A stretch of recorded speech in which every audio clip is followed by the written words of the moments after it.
Good morning student. आज हम class 8 का चैप्टर नंबर 6 पढ़ने जा रहे हैं, कंबसन एंड फ्लेम। आज के टॉपिक में हम एक्टिविटी 6.1 देखेंगे। तो चलो हम इसे रीड करते हैं। Collect some materials like straw, माचिस sticks, kerosene oil, paper, iron nails, stones pieces, glass etc।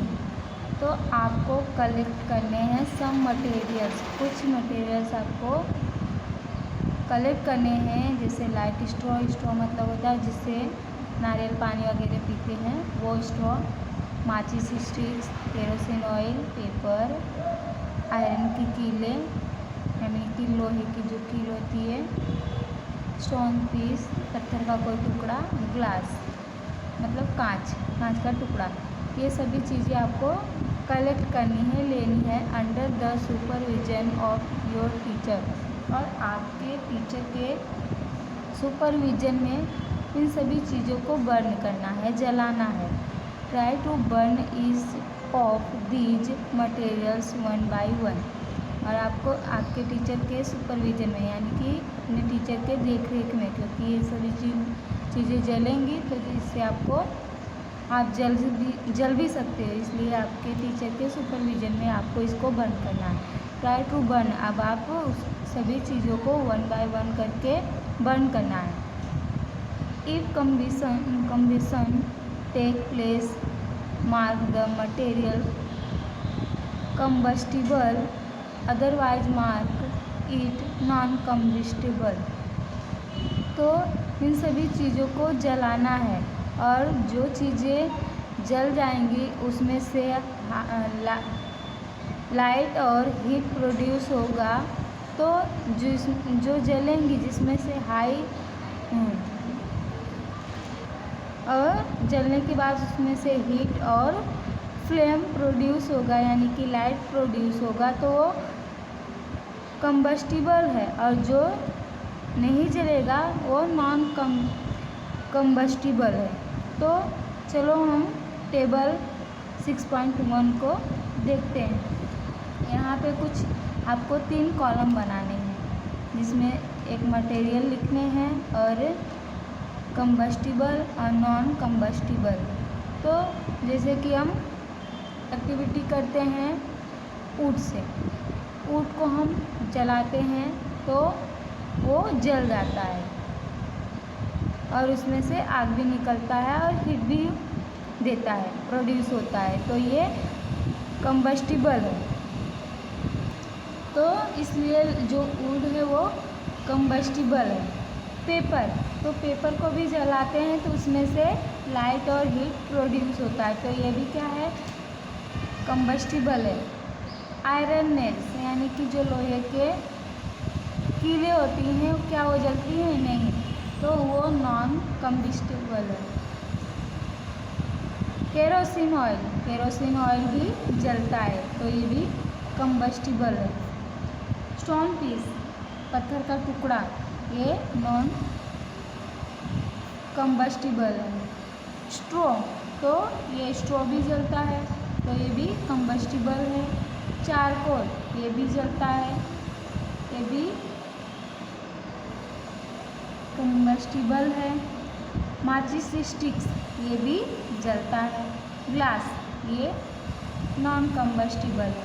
तो इस प्रकार आपने देखा कि जो चीज़ें जलती हैं और उसमें से हीट और लाइट प्रोड्यूस करती हैं, वो सभी चीज़ें कम्बस्टिबल हैं, और जो चीज़ें नहीं जलती हैं जिसमें से लाइट और हीट नहीं प्रोड्यूस होता, वो नॉन कम्बस्टिबल है।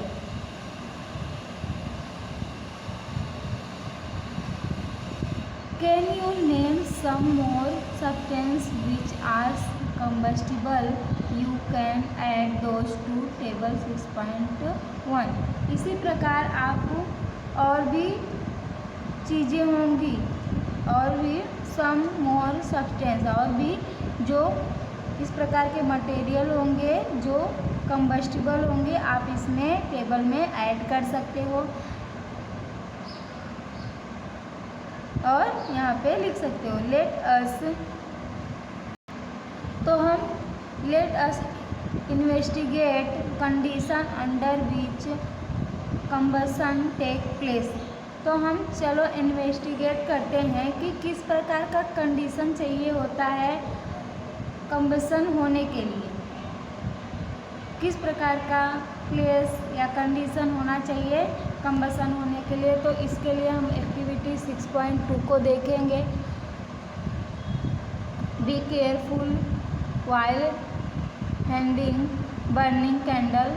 आपको कैंडल जलते हुए कैंडल को केयरफुली पकड़ना है। Fix a lighted candle on A table. आपको एक ऐसा टेबल लेना है जिस पे आपको put a glass chimney over the candle and rest it on a few wooden block in such A way that air can enter the. तो यहाँ पे टेबल ए में आप देख रहे होंगे कि ये टेबल है जिसके ऊपर ये दो लकड़ी वुडन ब्लॉक ऐसे लकड़ी रख दिया गया है और उसके ऊपर से ग्लास का चिमनी रखा गया है। तो अब क्या हो रहा है कि यहाँ से हवा इंटर कर रही है, यानी कि ऑक्सीजन इसको मिल रहा है। और ये जो लौ है, जो लाइट है, वो ऊपर की तरह जा रही है और नीचे से इसको ऑक्सीजन मिल रहा है, तो इसलिए ये अच्छे से जल रही है chimney. Figure 6.2a observe what happens to the flame.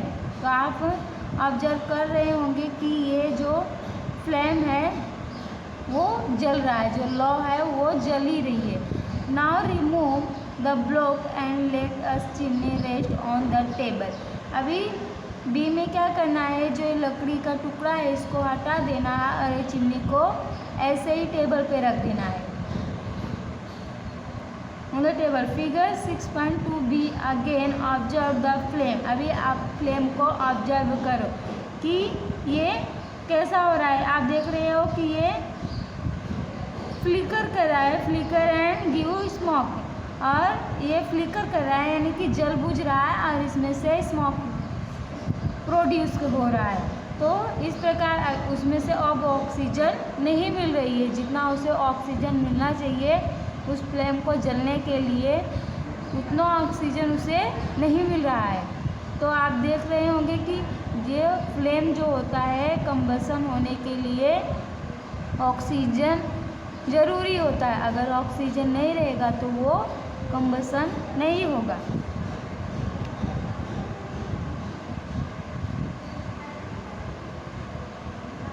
Finally, again observe the flame. Finally, put a glass plate over the chimney. Figure 6.2c में अभी आप देख रहे होंगे कि ये जो टेबल सी है इसमें नीचे टेबल के ऊपर ही चिमनी रख दिया गया है और उसके ऊपर भी एक उसको प्लेट से ढक दिया गया है। Watch the flame again. अभी आपको फिर से फ्लेम को देखना है। What happens in the 3 case.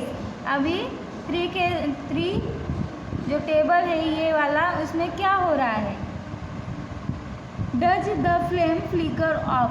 जो जल रहा था, ये फ्लेम जो जल रहा था वो क्या हो गया, बुझ गया। Does it flicker and give smoke. Does it burn unaffected. Can you infer anything at all about the role played by air in the process of burning।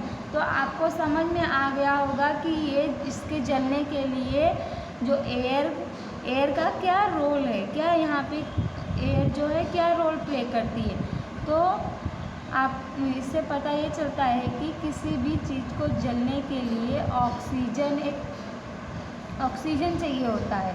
बिना ऑक्सीजन के कोई भी फ्लेम नहीं जलेगी। वो फ्लिकर नहीं करेगी। आपने देखा होगा कि गांव में जो चूल्हा होता है वो जलता रहता है, जब बुझ जाता है तो वहाँ पे हमें आजू बाजू वो एयर नहीं मिल पाती तो वो बुझ जाता है। तो उसको जलाने के लिए क्या किया जाता है, वहाँ पे फूंका जाता है या पंखे वगैरह से किसी चीज़ से उसको हवा किया जाता है, यानी कि वहाँ पे ऑक्सीजन की मात्रा को लाया जाता है, जिससे वो चूल्हा क्या होता है, जलने लगता है। तो उसी प्रकार ये किसी भी चीज़ को जलने के लिए वहाँ पे जो एयर है, ऑक्सीजन का एक बड़ा रोल होता है। अगर हवा नहीं रहेगा, एयर नहीं रहेगा, यानी कि वहाँ पे ऑक्सीजन का प्रेजेंस नहीं रहेगा तो फ्लेम नहीं जलेगा। We find that the combustion air is necessary। तो कम्बसन के लिए जो एयर है वो नेसेसरी है, ज़रूरी है। The candles burn freely in case A. आप देख रहे होगी कि जो केस ए है उसमें फ्रीली फ्लेम जल ही रहा है। From below case B when air does not enter the chimney from below the flame flicker and produce smoke. Case B में देख रहे हो कि जब इसको पूरी तरह से चिमनी को नीचे रख दिया जाता है तो ये फ्लिकर स्मोक प्रोड्यूस करने लगता है। और ये see in case C the flame finally goes off because the air is not available. और केस सी में देख रहे हो कि जब इसको ऊपर और नीचे दोनों से ढक दिया जाता है तो यहाँ पे ऑक्सीजन नहीं मिल पाता है, तो ये फ्लेम क्या हो जाती है, ऑफ हो जाती है, बुझ जाती है। तो यहाँ पे केस बी में देख रहे हो कि यहाँ पे थोड़ा मिल रहा है ऑक्सीजन, यानी कि नीचे से नहीं मिल रहा बट ऊपर से तो थोड़ा बहुत मिल रहा है। तो ये फ्लिकर कर रहा है और स्मोक कर रहा है, यानी कि इसमें से थोड़ा धुआं निकल रहा है और ये जल बुझ रहा है। लेकिन यहाँ पे क्या हो रहा है, यहाँ पे ऑक्सीजन इसको कहीं से भी नहीं मिल रहा है, इसलिए ये बुझ जाता है।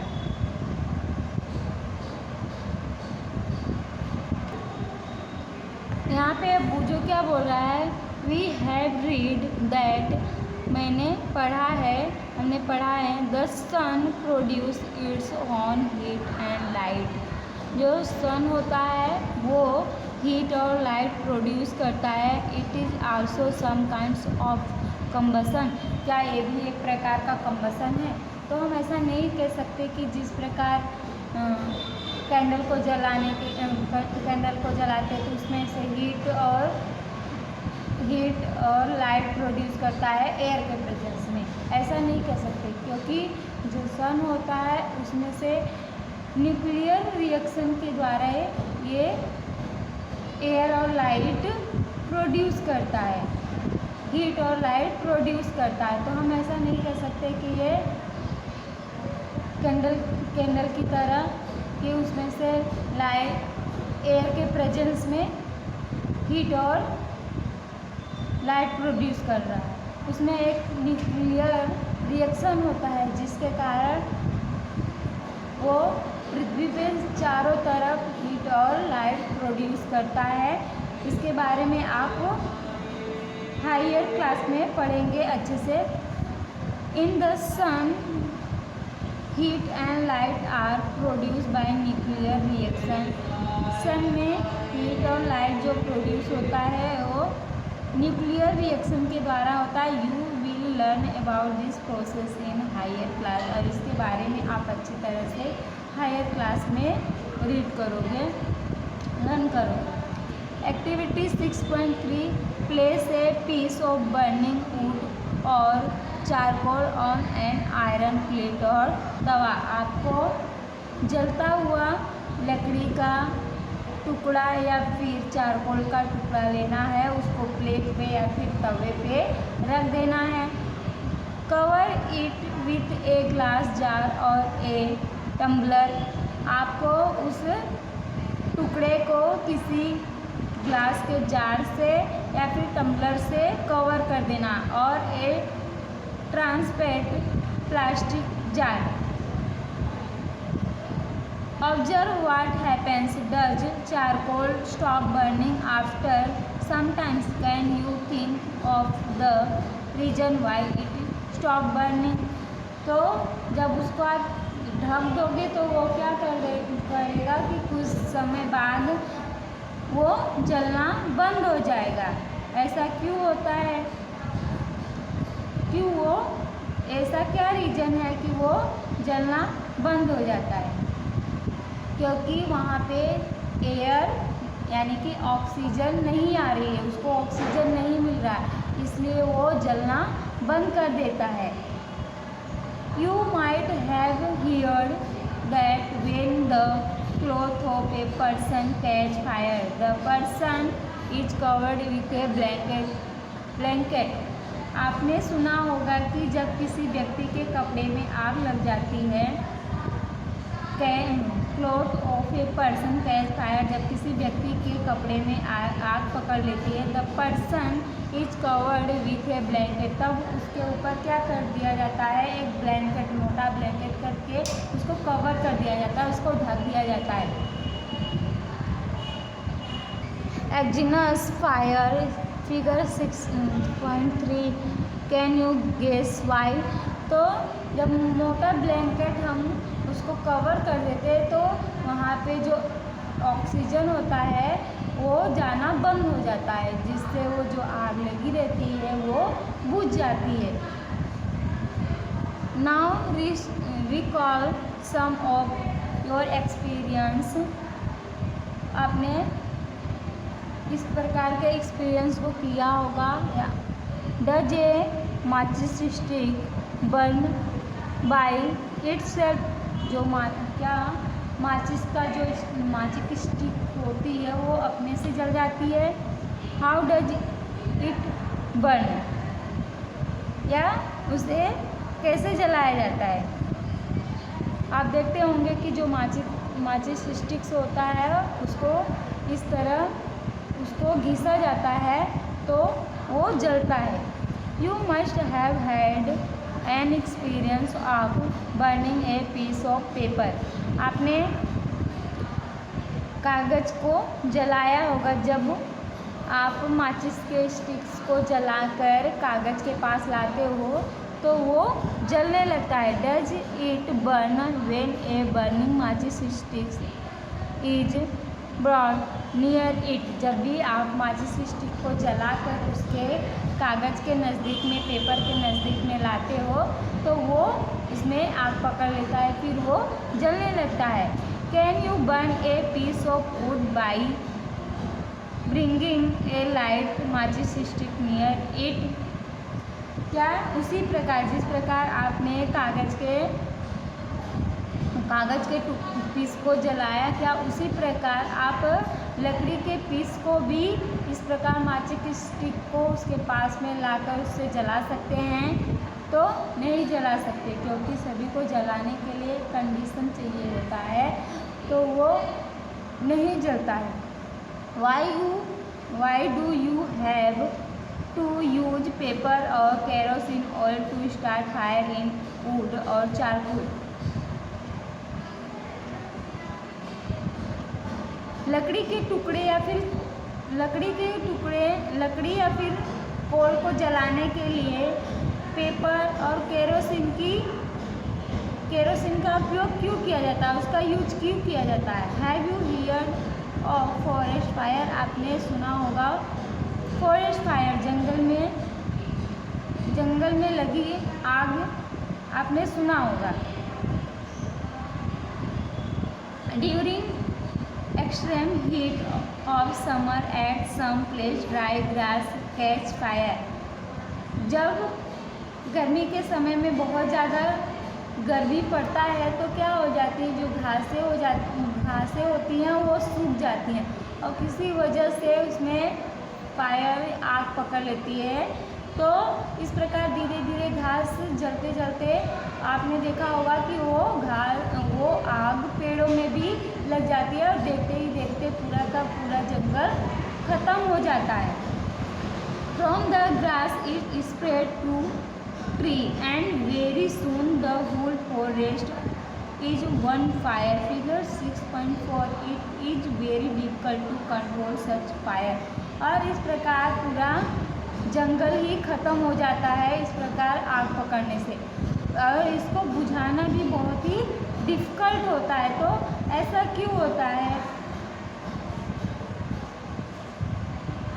Do these experience tell you that different substance catch fire as different temperature? तो आपको ये सभी एक्सपीरियंस हो गया होगा कि किसी भी चीज़ को जलने के लिए, किसी भी सब्सटेंस को जलने के लिए, उसमें आग पकड़ने के लिए अलग अलग टेम्परेचर, डिफरेंट टेम्परेचर होता है। जैसे कि जो कागज़ होता है, जो पेपर होता है, उसको कम टेम्परेचर चाहिए होता है उसको जलने के लिए। उसी प्रकार जो लकड़ी होता है उसको ज़्यादा टेम्परेचर चाहिए होता है उसको जलने के लिए। तो सभी का अलग अलग टेम्परेचर होता है उसमें आग पकड़ने के लिए। जैसे कि देखा होगा कि जो घास है धीरे धीरे जलते वो पेड़ों में पकड़ लेता है, जिससे वो पूरा ख़त्म हो जाता है। आपने देखा कि जैसे लकड़ी को जलाने के लिए उसके ऊपर केरोसिन, पेपर, तो उसमें हम आग जलाते हैं। जैसे जैसे वो धीरे धीरे केरोसिन और पेपर जलता है, फिर वो लकड़ी का टुकड़ा भी पकड़ लेता है आग। तो इसी प्रकार लोवेस्ट टेम्परेचर से सभी चीज़ों को जलाने के लिए अलग अलग टेम्परेचर की ज़रूरत होती है। The lowest temperature at which a substance catch fire is called its ignition temperature. तो उसी जो लोवेस्ट टेम्परेचर होता है जिस सब्सटेंस को जो जलाने के लिए, उसको